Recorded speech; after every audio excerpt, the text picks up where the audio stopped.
내가 당한 일이 도리어. 이제 내일이면 12월입니다. 이번 주에는 수학 능력 시험이 또 있지요. 네, 여러분 위에서 또 기억해 주시기를 바랍니다. 2020년이 한 달 남았어요. 그 말은 또 2021년이 그만큼 우리에게 가까이 다가왔다는 말이겠지요. 광고한 것처럼 오늘 3부 예배 후에 내년을 위해서 인사정책당회가 있습니다. 제가 새해 목회 계획을 세워야 하는데 요 근래 목회자들을 만나면 제일 많이 듣는 이야기가 도대체 내년 목회 계획은 뭘 어떻게 세워야 되는지 모르겠다는 말입니다. 우리가 살아가는 이 시대는 과거와 비교해 보면 정말 말할 수 없이 윤택해졌는데 또 한편으로는 과거에 상상하지 못했던 새로운 문제들을 직면하면서 염려가 되고 또 하루하루 힘들 수밖에 없는 그런 시대를 우리가 살아가고 있지 않나 싶습니다. 오늘 우리가 사는 이 사회는 염려하고 마음 아파할 만한 일들이 참 많습니다. 그런 세상을 살아가면서 세상을 바라보는 바른 눈이 열리지 않으면 자꾸만 그 마음의 염려와 걱정, 두려움, 그런 잔가지들에 부딪혀서 넘어질 수 있습니다. 하나님께서 주신 이 귀한 인생을 건강하게 바르게 살기보다 눌리고 염려하고 매이면서 많은 것을 잃어버리게 되고 그렇게 우리의 에너지가 소진되고 고갈되는 경우들도 있지요. 그래서 삶을 살아가는 데 있어서 바른 해석과 판단이 얼마나 중요한지 모르겠습니다. 그렇게 우리가 우리의 삶을 또 이 세상을 바른 시각으로 바라볼 수 있어야 그에 맞는 바른 반응과 대안을 만들어내면서 우리의 삶이 건강하게 열리게 됩니다. 어떻게 해야 세상을 바르게 볼 수 있을까요? 우리의 인생을 바르게 본다는 건 무슨 뜻이겠습니까? 한마디로 말씀을 드리면 믿음으로 보아야만 우리의 인생을 바르게 볼 수 있습니다. 나의 경험에 비추어서 보편적으로 세상이 말하는 그런 가치의 잣대를 가지고 나의 인생을 보는 것이 아니라 받아들이고 인정하기 어려운 삶의 자리에서도 모든 일에 하나님을 인정하면서 오직 하나님의 말씀이 진리라고 하는 사실에 순종하면서 세상을 바라볼 때 우리는 바른 삶을 살아갈 수 있는 것입니다. 그런데 대부분의 경우에 우리가 그 반대로 하지요. 많은 사람들이 믿음으로 살기가 참 어렵다고 말합니다. 한편으로 충분히 공감이 됩니다. 그러나 또 한편으로는 우리가 보편적인 세상의 방식의 삶에 너무 익숙해져 있기 때문에 믿음의 방식으로 우리의 삶이 전환되지 않아서 그래서 어려운 것이지 믿음의 삶 자체가 어려운 것은 아닙니다. 여러분, 믿음으로 살아야 거기에 참된 기쁨과 행복이 있습니다. 모든 일에 있어서 우리의 삶의 주권자이신 하나님을 인정하고 하나님의 말씀에 근거해서 세상을 바라보아야만 우리의 인생을 바르게 볼 수 있다는 것입니다. 그렇지 않으면 우리는 세상을 또 나의 삶을 자꾸만 왜곡해서 보게 되지요. 바울이 로마에 감금되어 있을 당시 교회는 어떠했을까요? 지금 바울이 편지를 쓰고 있는 이 빌립보라고 하는 곳을 바울이 떠난 지 여러 해가 지났습니다. 예루살렘에서 그가 붙잡혀 가이사랴에 2년이나 갇혀 있었고 또 그곳에서 로마로 가기까지도 오랜 시간이 걸렸고 지금 빌립보서를 기록하고 있는 이때는 그가 로마에 압송되어서 감금된 지도 오랜 시간이 지난 것으로 보입니다. 그러니까 바울이 빌립보를 떠난 후에 오늘 이 빌립보서를 기록하기까지 적어도 아무리 적게 잡아도 4년, 5년의 시간이 흐른 것 같아요. 결코 짧지 않은 시간입니다. 당시에는 지금처럼 전화나 이메일이 있는 것도 아니었기 때문에 직접 왕래가 없으면 소식을 듣기가 매우 어려웠습니다. 그렇게 오랜 시간 바울을 볼 수 없자 여러 도시에 흩어져 살고 있던 성도들 가운데 바울이 죽었다는 소문까지 났습니다. 물론 빌립보 교회는 복음을 받은 첫날부터 한결같이 바울의 선교 사역에 동역했을 뿐만 아니라 바울이 지금 로마에 감금되어 있는 상황에서도 여전히 바울에게 헌금을 보내고 필요한 옷가지와 물품들을 보내주고 뿐만 아니라 에바브로디도를 보내서 직접 옥바라지를 하도록 해 주었습니다. 그렇게 빌립보 교회 성도들과 바울 사이에는 지속적인 왕래가 있었지요. 하지만 바울이 이렇게 감금되어서 재판을 기다리고 있는 상황에서 그 성도들의 마음이 어떠했을까요? 바울이 끝내 풀려나지 못할 수도 있다는 불안함과 염려. 만일 그렇게 된다면 누가 바울의 뒤를 이어서 복음을 전하고 누가 교회들을 돌아볼 수 있을지 걱정과 두려움이 그들 안에 있었습니다. 그러한 상황을 잘 알고 있었던 바울은 빌립보에 있는 성도들에게 편지를 쓰면서 이렇게 말합니다. 우리 12절 말씀을 다시 한번 다 같이 읽겠습니다. 시작. 형제들아,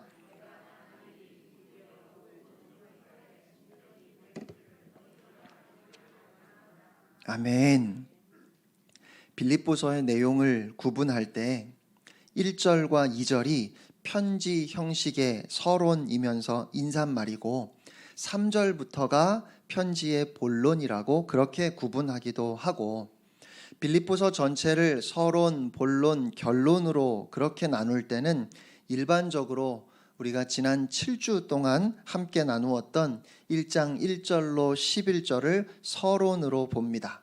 문안 인사와 감사의 인사말, 그리고 빌립보의 성도들을 위한 기도가 그 내용이었지요. 그러면 오늘 본문인 12절부터가 본론입니다. 바울은 편지의 본론을 이렇게 시작하는 겁니다. 형제들아, 내가 당한 일이 도리어 복음 전파의 진전이 된 줄을 너희가 알기를 원하노라. 여러분, 이것이 바울이 빌립보서를 기록한 주된 목적입니다. 바울은 빌립보 교회의 성도들이 알기를 원했습니다. 무엇을요? 그가 당한 일이 복음 전파의 진전이 되었다는 사실을 빌립보 교회가 알기를 원했습니다. 그래서 그러한 목적을 가지고 지금 편지를 쓰고 있는 거예요. 그러면 바울이 당한 일은 무엇일까요? 당연히 지금 로마에 감금되어 있는 상황을 말하는 것이겠지요. 그런데 저는 이것을 조금 더 확장해서 바울의 삶 전체를 두고 한번 생각해 보았습니다. 바울이 당한 일, 바울에게 일어났던 일들 중에 가장 큰 일, 가장 결정적인 사건을 말한다면 그가 다메섹으로 가던 중에 부활하신 예수님을 길에서 만났던 그 사건이 아닐까 싶어요. 여러분, 바울은 사도가 되고 싶은 마음이 전혀 없었습니다. 아니, 사도는 고사하고 그리스도인이 되고자 하는 생각도 해본 적이 없었습니다. 그런데 그가 다메섹으로 가던 중에 예수님을 만나면서 그의 인생은 완전히 바뀌었습니다. 어떻게 바뀌었을까요? 최고의 학벌, 최고의 신분, 바리새인이며 랍비로서 가졌던 자부심, 어딜 가든지 사람들에게 존경을 받고 대접을 받고 인정받았던, 영향력을 끼치던 삶에서 하루아침에 그를 죽이려고 하는 사람들을 피해서 도망쳐야 하는 삶으로, 환난과 고난의 연속인 삶으로 바뀌었습니다. 바울의 인생은 고독한 삶으로 바뀌었습니다. 그가 예수 그리스도를 등지고 살아보다가 이제 다시 주님을 바라보며 주님을 향한 삶으로 그렇게 방향을 바꾸었지만 그런 그를 믿어주는 사람은 없었습니다. 유대교 안에서는 배신자로, 기독교 안에서는 여전히 경계해야 할 인물로 낙인 찍혀 있었습니다. 그래서 약 13년 동안이나 고향 다소에 칩거했지요.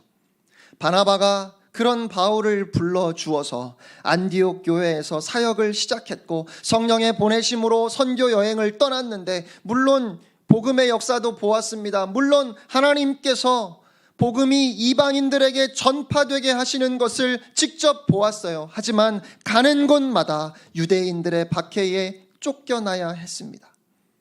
루스드라라고 하는 곳에서는 유대인들이 사람들을 충동해서 바울을 돌로 쳤고, 그는 그렇게 돌에 맞아 죽었다가 다시 살아나기도 했습니다.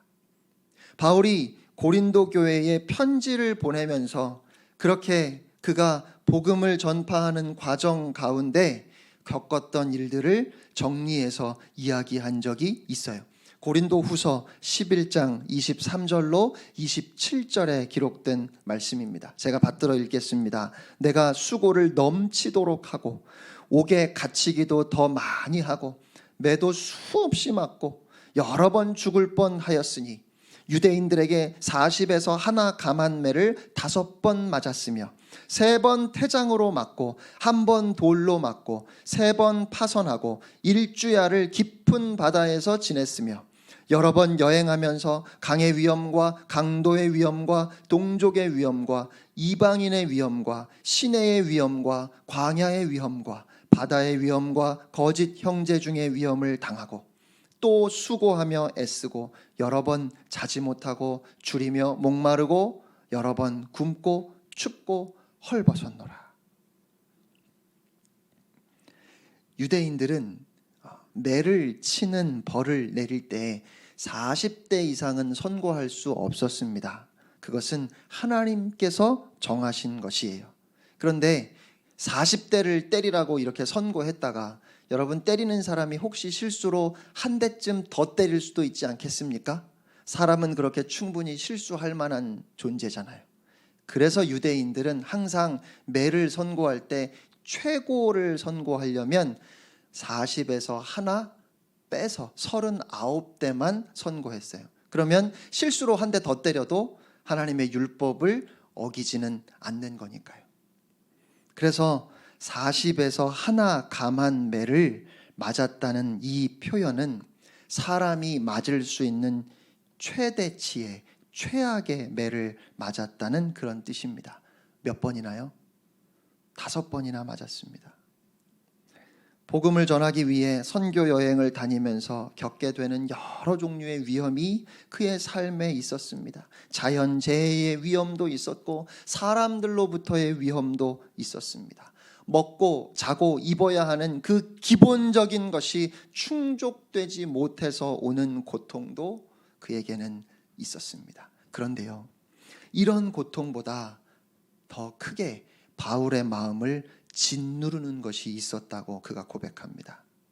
조금 전에 제가 읽었던 고린도후서 11장 23절로 27절에 바로 이어지는 28절 말씀입니다. 이 외의 일은 고사하고 아직도 날마다 내 속에 눌리는 일이 있으니 곧 모든 교회를 위하여 염려하는 것이라. 여러분, 바울이 여러 편의 편지를 썼지요. 그런데 바울이 보낸 편지의 대부분은 문제를 해결하기 위한 것이었습니다. 갈라디아서는 율법주의자들로 인한 문제를 해결하기 위해서 바울이 썼고요. 골로새서는 영지주의의 문제를 해결해 주기 위해서 기록했던 것입니다. 고린도 교회에는 음행, 성도 간의 소송, 우상에게 바쳤던 재물을 어찌할까 하는 문제, 은사의 문제, 부활 등 다양한 문제들이 다 모여 있었지요. 그래서 고린도 교회에 여러 편의 편지를 쓰지 않았습니까? 그가 생명을 걸고 가서 복음을 전함으로 세워진 교회가 더 건강하게 성장하고 성숙해가면 좋겠는데 그러지 못한 것이 그의 마음의 큰 눌림이라고 그는 고백해요. 그러니까 바울은 이 선교 사역을 감당함에 있어서 그의 몸이 지치고 힘들고 피곤했을 뿐만 아니라 그가 세운 교회들을 생각하면서 그의 마음도 몹시 힘들었다는 것입니다. 또 생각해보면 예수님을 만난 후에 바울의 일생은 그의 생각, 그의 계획대로 된 것이 없어요. 1차 선교 여행을 마치고 안디옥에 돌아왔다가 2차 선교 여행을 떠날 때 바나바와 다투고 결별하고 말았습니다. 그래서 신라와 2차 선교 여행을 떠났는데 그 길이 계속 막혔습니다. 바울은 2차 선교 여행에서 지금의 터키 중남부 지방인 아시아에서 복음을 전하고자 했습니다. 그러면서 에베소에 가려고 했지요. 하지만 성령님께서 아시아에서 말씀을 전하지 못하게 하셨습니다. 그래서 바울 일행은 터키 북부 지방인 비두니아로 가려 했는데 성령님은 그것도 허락하지 않으셨습니다. 마게도니아 사람의 환상을 보고 그가 빌립보에 건너갔는데 거기에는 바울을 기다리는 사람이 한 명도 없었습니다. 그리고 로마 시민들이 받아들일 수 없는 것을 전한다는 이유로 심한 매질을 당하고 옥에 갇히기까지 했습니다. 물론 그로 인하여 빌립보 교회가 시작될 수 있었지만 말이죠. 바울의 사역에 대단한 부흥도 있었습니다. 3차 선교 여행 중에 에베소에서 복음의 왕성한 역사를 경험했지요. 대부분의 사람들이 우상을 섬기는 일과 관련된 직업을 가지고 살아가던 그곳에서 바울이 3년 동안 사역을 하면서 엄청난 부흥을 보았습니다. 그리스도의 복음의 능력이 나타나고 수많은 사람들이 회개하며 하나님께로 돌아오는 역사가 일어났습니다. 하지만 은으로 우상을 만들던 사람들, 마술책을 만들어서 팔던 사람들, 아데미 신전을 찾아오는 관광객들을 상대로 장사하던 사람들이 그 생계의 위협을 느낀 나머지 폭동을 일으켰습니다. 수만 명의 사람들이 에베소에 있던 대형 경기장에 모여서 큰 소리로 외치기 시작하는데 여러분, 그 소리가 얼마나 엄청났을지 상상해 보십시오. 크도다 에베소의 아데미여라고 그렇게 외치면서 예수 믿는 사람들을 다 쫓아내고 다시 아데미 여신의 영광을 회복하자고 그렇게 폭동을 일으켜서 결국 바울은 에베소에서 도망을 쳐야 했습니다.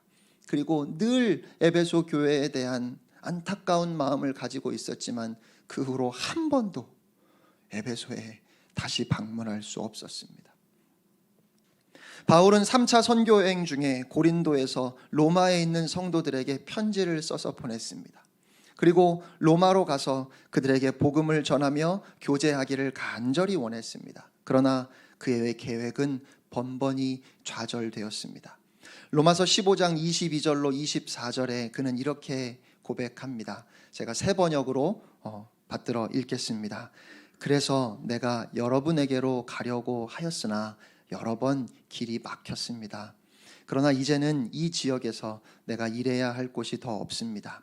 여러 해 전부터 여러분에게로 가기를 바라고 있었으므로 내가 스페인으로 갈 때에 지나가는 길에 여러분을 만나보고 잠시 동안만이라도 여러분과 먼저 기쁨을 나누려고 합니다. 그 다음에 여러분의 후원을 얻어 그곳으로 가게 되기를 바랍니다. 바울은 스페인까지 가서 복음을 전하고 싶었습니다. 스페인으로 가는 여정에 먼저 로마에 들러서 그곳에 있는 성도들과 교제하고 그들에게 복음을 증거하고 그들의 도움을 받아 스페인까지 가고 싶었어요. 그러나 그의 뜻대로 되지 않았습니다. 얼마 후에 바울은 죄수가 되었기 때문에 더 이상은 선교 여행을 계획 세울 수조차 없었지요. 바울이 예루살렘 교회를 돕기 위해 구제 헌금을 가지고 예루살렘에 갔습니다. 예루살렘에는 이미 그리스도의 복음을 받아들인 수만 명의 사람들이 있었지만 바울을 반겨준 사람들은 아주 극소수였습니다. 바울은 천부장과 유대인들 앞에서 자신이 과거에 어떤 사람이었는지, 왜 지금과 같은 삶을 살게 되었는지 설명했지만 사람들은 더 이상 듣기 싫다며 자신들의 옷을 찢어버리고 이자는 전염병 같은 놈이고 나사렛 이단의 우두머리라고 소리를 질렀습니다. 뿐만 아니라 바울을 죽이기 전에는 먹지도 마시지도 않겠다고 작정한 40명이 바울을 암살할 계획을 세우고 실행하려던 차에 그 사실을 우연히, 실상은 하나님의 역사하심으로 바울의 생질이 알게 되어서 그 계획이 실패로 끝나기도 했습니다. 바울은 유대 총독의 탐욕과 무관심으로 2년 동안 투옥되어 있었습니다. 사도행전 24장 25절로 27절에 이렇게 말씀합니다. 바울이 의와 절제와 장차 오는 심판을 강론하니 벨릭스가 두려워하여 대답하되 지금은 가라. 내가 틈이 있으면 너를 부르리라 하고 동시에 또 바울에게서 돈을 받을까 바라는 고로 더 자주 불러 같이 이야기하더라. 이태가 지난 후 보르기오 베스도가 벨릭스의 소임을 이어받으니 벨릭스가 유대인의 마음을 얻고자 하여 바울을 구류하여 두니라. 바울은 벨릭스 총독에게 하나님의 복음을 전했습니다. 총독의 마음에 찔림이 있었지만 그것으로 끝이었습니다. 그는 바울에게 죄가 없다는 사실도 알고 있었습니다. 그가 바울을 틈틈이 불러 이야기를 나누었는데 그것은 바울이 전하는 복음이 진리인 것을 인정했거나 바울의 고상한 삶에 매료되었기 때문이 아니었습니다. 돈이 목적이었어요. 당시 총독은 엄청난 부를 쌓을 수 있는 자리였습니다. 그러니까 벨릭스 총독이 가진 부와 바울을 재력으로 비교하면 비교조차 불가능하죠. 그럼에도 그는 죄수에게 뇌물을 받았던 사람입니다. 그러면서 그는 바울을 2년 동안이나 판결을 내리지 않고 그냥 가두어 두었는데 유대인들의 원성을 사고 싶지 않았기 때문입니다. 벨릭스 총독의 지극히 이기적인 생각은 바울의 삶을 허송세월하게 만드는 것처럼 보였습니다.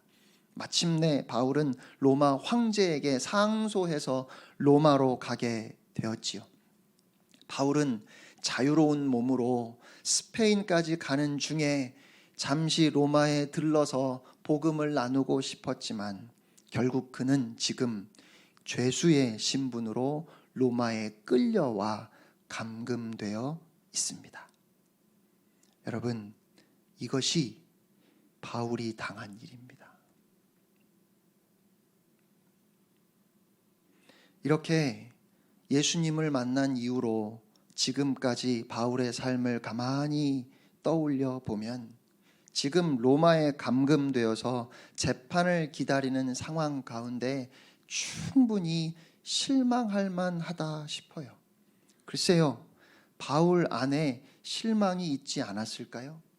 불안과 고뇌도 있지 않았겠습니까? 이대로 끝인가? 얼마나 답답하고 힘들었을까요? 이미 가이사랴에서 2년이나 갇혀 있었고 이제 또 로마에 와서 2년이나 갇혀 있었습니다. 결코 짧지 않은 시간입니다. 희망을 가졌다가도 결국 모든 것을 내려놓고 포기하고 주저앉을 만한 시간입니다. 이제 끝인가? 내 사역은 여기까지인가? 로마에 갇혀 아무도 찾아오지 않고 바울이 죽었다는 소문까지 났습니다.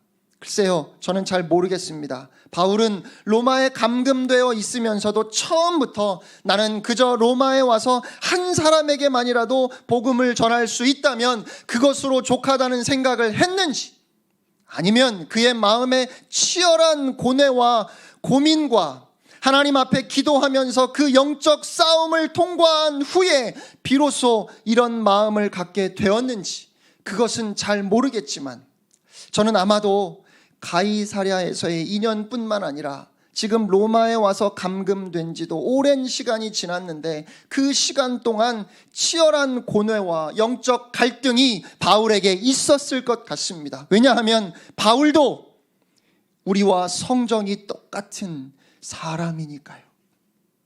하지만 결국 사도 바울은 확신을 가지고 이렇게 말합니다.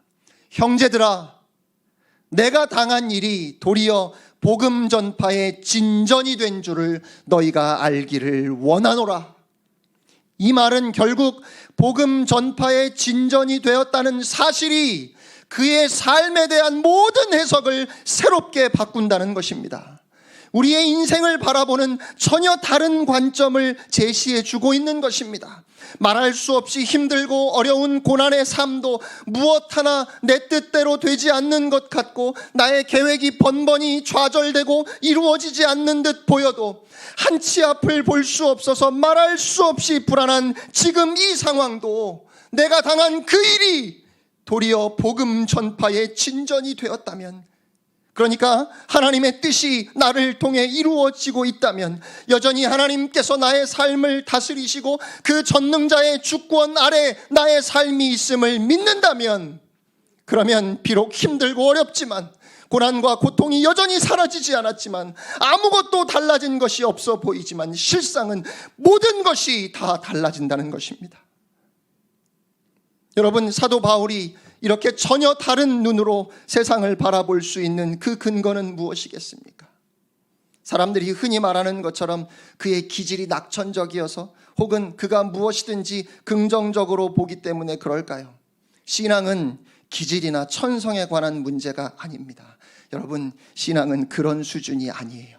하나님께서 은혜로 우리에게 선물로 주시는 하나님의 능력이기 때문에 적극적인 사람이든 소극적인 사람이든 밝은 사람이든 어두운 사람이든 누구든지 예수 그리스도의 십자가 복음을 만나면 세상을 바라보는, 나의 인생을 바라보는 다른 눈을 갖게 됩니다.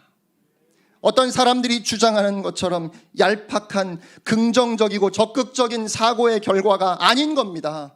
이 슬픔 많은 세상에서, 아픔과 질고가 가득한 세상에서 우리의 힘으로 세상을 밝게 보고 긍정적으로 살아가는 것은 가능하지도 않습니다. 오직 복음의 능력만 우리의 삶을 바꿉니다. 오늘 사도 바울이 이렇게 확신에 차 고백할 수 있는 근거는 그의 믿음 때문입니다. 바울은 믿음으로 모든 것을 바라보며 지금 그가 처한 상황 가운데 하나님을 인정하고 있습니다. 이것이 가능한 이유는 바울의 비전이 오직 복음이었기 때문입니다. 바울의 비전이 로마에 있었다면, 바울의 비전이 스페인에 있었다면 이렇게 말할 수 없을 겁니다. 하지만 바울의 비전은 오직 복음이었습니다. 바울의 비전은 오직 예수였습니다. 그래서 복음 전파의 진전이 되었다는 그 이유 하나만으로 모든 것이 다 달라지는 것입니다. 사랑하는 성도 여러분, 복음을 전하는 증거자들은 감옥에 갇힐 수 있지만 복음은 갇히지 않습니다. 오늘 많은 사람들이 한국 교회를 걱정합니다. 일부 바른 염려도 있지만 많은 부분은 잘못된 염려입니다. 왜냐하면 하나님의 교회는 절대로 무너지지 않기 때문입니다.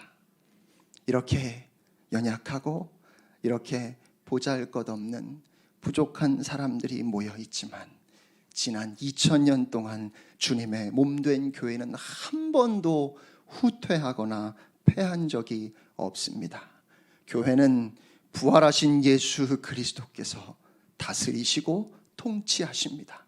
하늘 영광의 보좌에 앉으신 그 주님의 이름이 모든 통치와 권세와 능력과 주권 위에 뛰어나며 만물이 그의 발 아래 복종하고 우리 주님이 만왕의 왕 만주의 주가 되심을 이 세상에 분명하고도 확실하게 드러내는 공동체, 그것이 바로 교회입니다. 그래서 우리와 같이 연약하고 한계투성이인 사람들이 함께 모여 있지만 교회는, 우리는 세상이 감당할 수 없는 영광의 공동체인 줄로 믿습니다. 사랑하는 성도 여러분, 혹시 여러분의 인생이 여러분의 뜻대로 되지 않아 힘드십니까? 혹시 여러분의 계획이 다 뒤틀리고 무산되었습니까? 그런데 여러분, 그것이 우리를 다듬어 가시는 창조의 하나님의 손길임을 잊지 마시기 바랍니다. 하나님은 절대로 실수하지 않으십니다. 지금 바울의 처지는 세상의 눈으로 바라볼 때 실패한 것처럼 보입니다. 그러나 인류 역사상 예수 그리스도를 제외하고 바울보다 더 큰 영향력을 미친 사람은 없습니다. 그가 이렇게 갇힌 바 되었을 때 기록했던 편지가 하나님의 말씀으로 우리에게 주어졌습니다. 아니, 세상의 눈으로 보면 예수님보다 더 실패자로 보이는 사람이 있을까요? 미혼모의 아들로 말구유에 태어나셨고 목수의 아들로 자라나셨습니다. 그의 공생애는 단 3년밖에 되지 않습니다. 예수님의 사역을 제대로 이해하는 사람은 한 사람도 없었습니다. 3년 동안 쫓아다녔던 제자들도 다 예수님에 대한 허상을 가지고 있었습니다. 친척들은 예수님이 미쳤다고까지 했지요. 그리고 주님은 십자가에 달려 저주받은 사람으로 그렇게 죽으셨어요. 그런데요, 예수님께서 십자가에서 마지막 숨을 내쉬시면서 이렇게 말씀하셨습니다. 다 이루었다.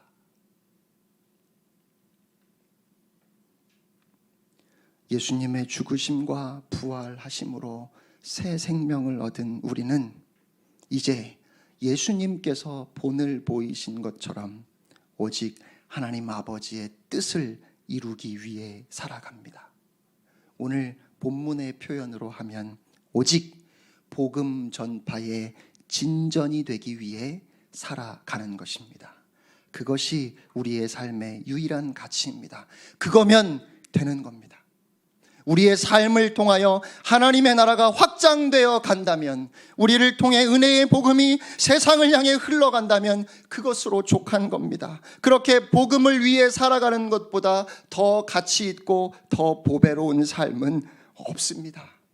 그러므로 사랑하는 성도 여러분, 새롭게 맞이하는 이 한 주간도 그 복음의 감격을 가지고 사시기를 바랍니다. 오직 복음을 위해 사십시오. 복음을 살아내는 여러분이 되시기를 축복합니다. 하나님을 신뢰하는 믿음으로 흔들림 없이 끝까지 오직 주님만 바라보십시오. 우리 안에 선한 일을 시작하신 하나님께서 그리스도 예수의 날까지 반드시 이루실 것을 우리는 확신합니다. 할렐루야. 그러한 믿음을 하나님 앞에 고백하며 찬양하겠습니다.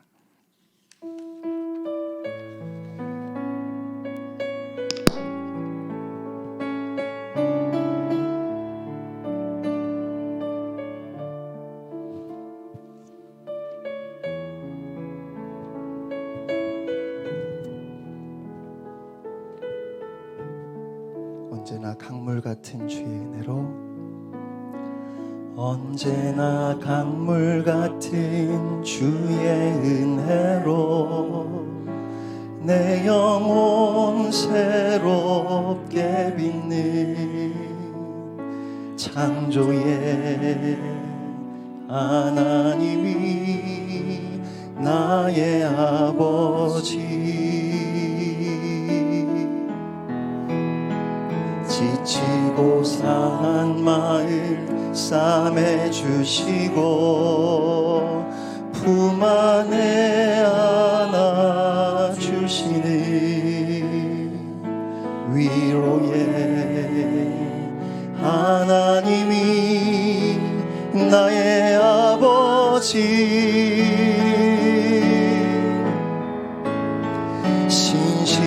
신실하신 하나님이 나의 아버지, 실수하지 않으시는 하나님이 나의 아버지,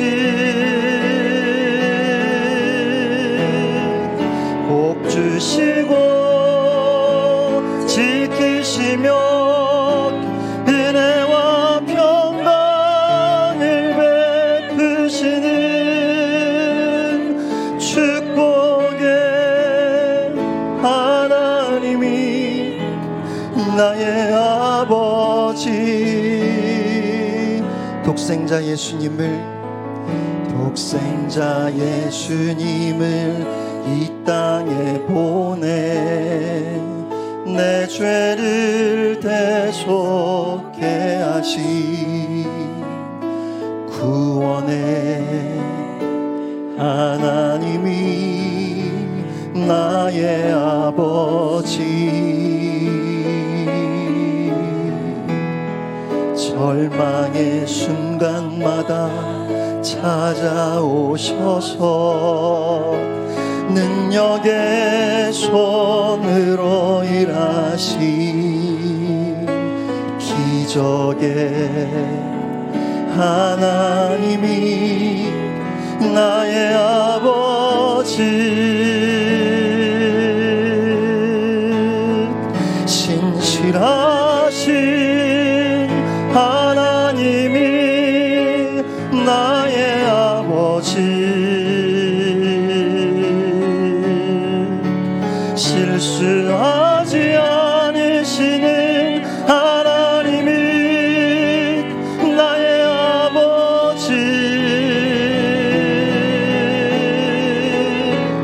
복 주시고 지키시며 은혜와 평강을 베푸시는